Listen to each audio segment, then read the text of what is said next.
AHY mulai mengancam jika tak dipilih jadi cawapres, Demokrat keluar koalisi perubahan. Waduh, gagalnya Presnis. AHY lagi-lagi gigit jari gak jadi calon wakil presiden lagi.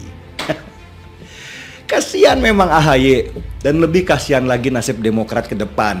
Kalau AHY nggak jadi apa-apa, bisa dibilang suara Demokrat di Pilpres 2024 akan meluncur lebih dalam ke dasar jurang, tenggelam dan hilang. Tapi kita sampai detik ini belum pernah tahu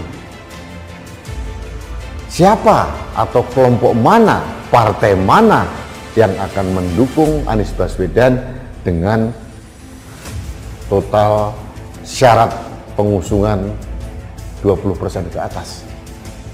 Karena sampai detik ini pun koalisi perubahan yang katanya akan dibentuk oleh Nasdem, PKS sama Demokrat belum jua terbentuk.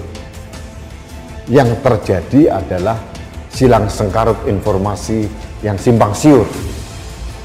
Ketua Umum Partai Demokrat Agus Harimurti Yudhoyono diprediksi hengkang dari koalisi perubahan seandainya tak dipilih sebagai cawapres pendamping Anies. Sebab jika hanya memberikan dukungan kepada Anies tanpa kadernya dipilih untuk jadi calon RI 2, Demokrat tak akan banyak mendulang limpahan elektoral atau kotel efek, kata Direktur Eksekutif Institute for Democracy and Strategic Affairs Indo Strategic Ahmad Khoirul. Jika AHY tidak dipilih Anies sebagai cawapres, besar kemungkinan AHY dan partainya akan cabut dari koalisi perubahan.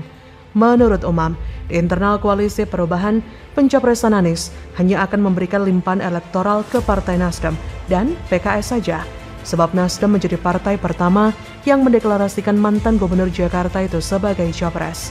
Selain itu, Nasdem PKS sebelumnya pernah membangun kerjasama politik dengan Anies dengan mengusungnya sebagai calon gubernur pada Pilkada Jakarta 2017.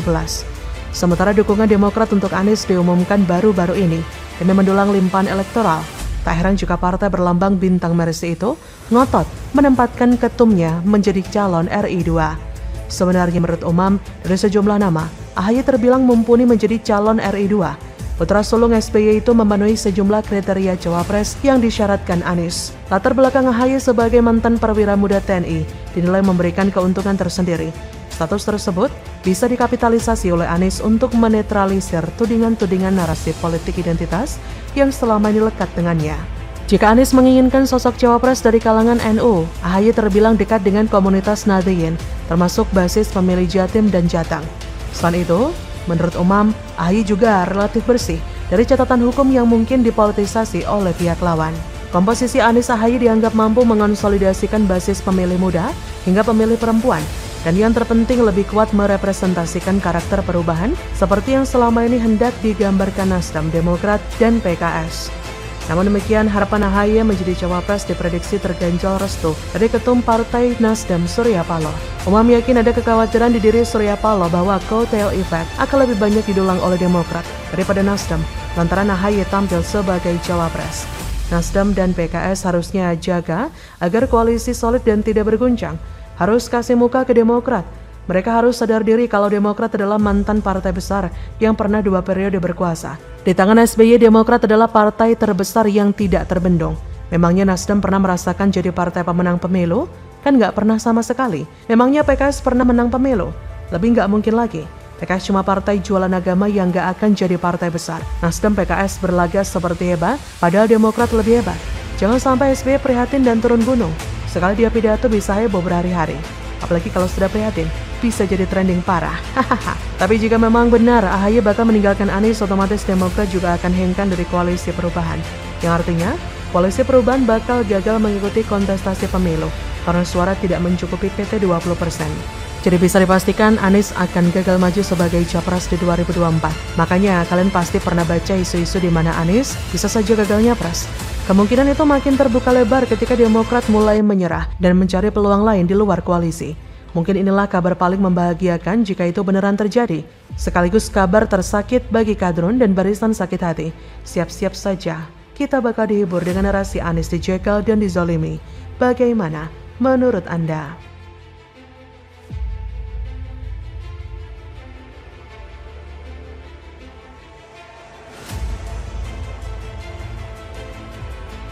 Malu-maluin, udah sebar undangan untuk deklarasi koalisi pendukung Anies, tapi malah batal. Koalisi perubahan terancam bubar. Tapi kita sampai detik ini belum pernah tahu siapa atau kelompok mana, partai mana yang akan mendukung Anies Baswedan dengan total syarat pengusungan 20% ke atas. Karena sampai detik ini pun koalisi perubahan yang katanya akan dibentuk oleh Nasdem, PKS sama Demokrat belum jua terbentuk.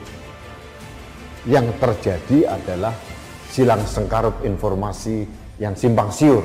Isinya menarik, undangan kehadiran acara deklarasi piagam koalisi perubahan pukul 21 waktu Indonesia bagian Barat. Namun, 1 jam kemudian, undangan yang tersebar atas nama Humas Koalisi Perubahan tersebut diralat. Isinya pembatalan acara dengan alasan teknis. Bayangkan ya, padahal Koalisi Perubahan ini bukan koalisi yang sembarangan, yaitu koalisi ini akan menentukan capres cawapres pada Pilpres 2024 mendatang. Tetapi kok sering kali ya, yaitu dikit-dikit batal kok dikit-dikit ya. WhatsApp grup media ramai dengan pesan berantai Rabu 22 Maret malam. Isinya cukup menarik, undangan kehadiran acara deklarasi piagam koalisi perubahan pukul 21 WIB.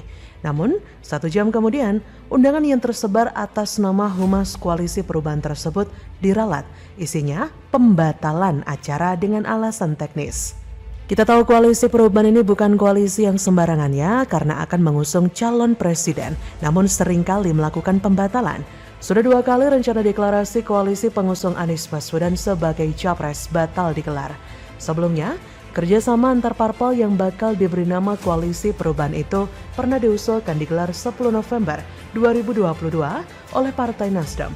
Namun, PKS dan Demokrat belum sepakat. Kala itu, Ketua DPP Partai Nasdem Willy Aditya mengatakan kedua parpol tersebut masih perlu waktu untuk menjalankan mekanisme internal masing-masing. Berjalannya waktu, akhirnya Demokrat dan PKS telah selesai berproses di internalnya masing-masing dan memutuskan untuk ikut mengusung Anies sebagai capres. Sedangkan Nasdem menyatakan hanya menunggu langkah dari 2 calon mitranya tersebut, sebab Partai Besutan Surya Paloh itu sudah pernah mengusung waktu deklarasi sebelumnya. Awak media sempat mendapatkan undangan untuk menghadiri deklarasi koalisi perubahan di Sekretariat Perubahan Kebayoran Lama, Rabu 22 Maret 2023. Namun tak lama berselang, undangan tersebut diralat dan deklarasi koalisi kembali batal dilakukan. Wakil Ketua Majelis Syuro PKS Sohibul Iman mengungkapkan deklarasi koalisi urung dilakukan karena terlalu larut, sebab Presiden PKS Ahmad Saiku baru menandatangani nota kesepakatan koalisi Kamis malam pukul 22 WIB. Proses itu dilakukan setelah Anies mendatangi Saiku di kantor DPP PKS. Sementara itu, Wasekjen Demokrat Didik Mukrianto menuturkan momentum deklarasi koalisi dianggap kurang tepat dilakukan Rabu malam. Namun, Didik mengklaim tidak ada hambatan berarti dari pembatalan deklarasi koalisi tersebut.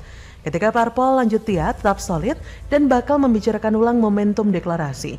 Jika melihat apa yang terjadi pada koalisi perubahan yang terus-menerus mengubah-ubah deklarasi, mungkin nama yang tepat bagi koalisi adalah bukan koalisi perubahan, tapi koalisi yang berubah-ubah. Sebetulnya, biang kerok batal atau ditundanya deklarasi koalisi perubahan karena Demokrat dengan AHY-nya tak mau ngalah untuk melepas peluang jadi cawapres Anies. Koalisi perubahan sampai sekarang masih sendiri-sendiri, meski ketiga partai sudah menyatakan dukungan kepada Anies. Dukungan Nasdem pada Anies dan koalisi yang mengusung tema perubahan dinilai kurang didukung narasi yang jelas dan tegas. Mungkin saja Nasdem ingin mengkolaborasi narasi pemerintah dan oposisi. Yang terpenting Nasdem memiliki kepentingan elektoral pada 2 sisi. Jadi Nasdem kemungkinan tidak menginginkan AHY menjadi cawapres Anies. Sepertinya Demokrat mulai panik dengan keadaan koalisi perubahan. Sambil menunggu kepastian dari Nasdem dan PKS, ada kemungkinan Demokrat bakal menawarkan diri kepada partai lain. Melihat dan menyimak dinamika politik yang terjadi, sepertinya ada koalisi yang sedang goyang karena banyak hal. Paling utama adalah masalah tidak adanya figur internal yang mampu dan layak jadi capres. Ribut-ribut tiga partai ini menunjukkan bahwa koalisi perubahan rentan akan perpecahan. Belum terbentuk koalisi saja sudah ada perbedaan sikap dan pernyataan. Nasdem sangat percaya diri bahwa koalisi akan terbentuk sementara Demokrat PKS masih ragu-ragu. Lebih baik memang tidak jadi terbentuk ya. Jadi, bagaimana menurut Anda?